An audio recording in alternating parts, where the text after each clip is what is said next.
When it comes to rule number 1, there are lots of different types of lies that Foodie likes to indulge in. If cornered, she would probably categorize them as changing her mind, saying things that she doesn't really mean, or flat out not telling the truth. In this video, we'll take a look at hyperglycemia and how it applies to her recent ER visit and her current eating habits. Now, as a reminder, she went to the ER and said it was for norovirus, or bouts of vomiting and diarrhea. She makes no mention of the word diabetes or hyperglycemia, which is the diagnosis for which she went to the ER in December. Anyway, here's what she had to say while she was there. I'm definitely not putting any crap in my body after this, the way I feel. I don't think I can tolerate it, honestly.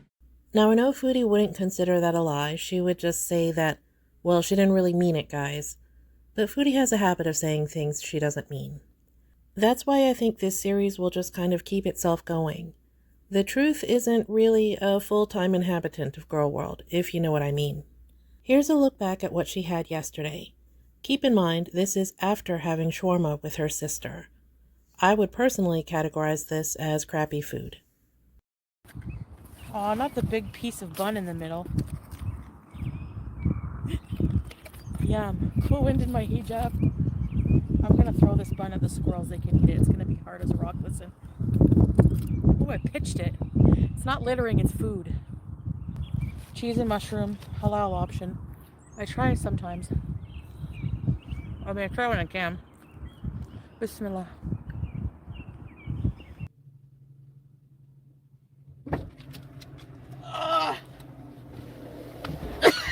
Ooh.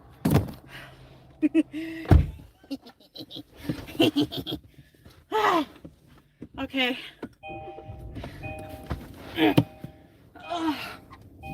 Guys. Oh my god.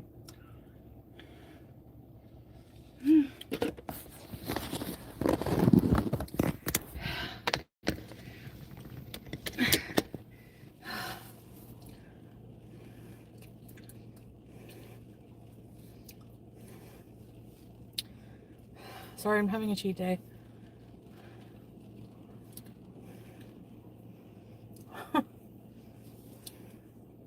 Whoops. This is salted caramel ice cream and a waffle cone. Now, I know this isn't one of my regular macros videos, but I did run the numbers for these two items.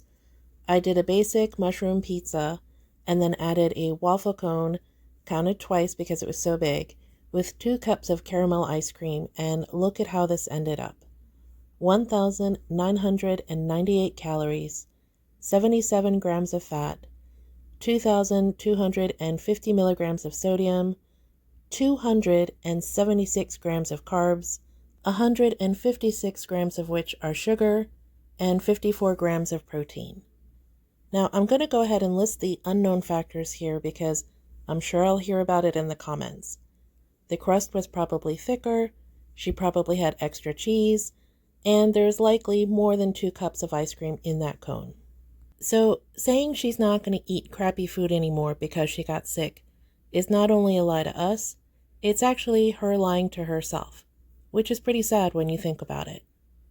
The second lie that was embedded in there was the one about trying to find halal food. She is putting probably less than 0% effort into finding it whenever she goes out to eat. She simply orders what she wants when she wants. And if there happened to be some sort of vegetarian option, she may or may not get it. Bar burrito was the perfect example. She could have easily gotten that bowl completely vegetarian. Okay, so now let's go on to the next big lie, a lie of omission about why she actually went to the ER.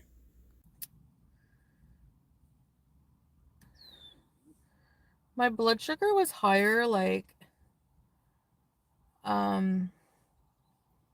I first got to the hospital because of the fact that, one, I was stupid and picked up a strawberry lemonade, like a fruit juice from Booster Juice, but it was like all real fruit, but it was still high in sugar.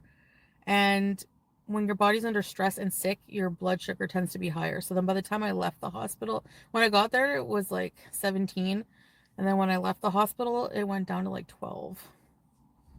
So 6 bags of IV stuff. I know. They're like, okay, we're going to give you more fluids. I was like, they thought I had ketoacidosis at first or something. Because they were mentioning it, I think. I think they thought I had that because they were asking me about it.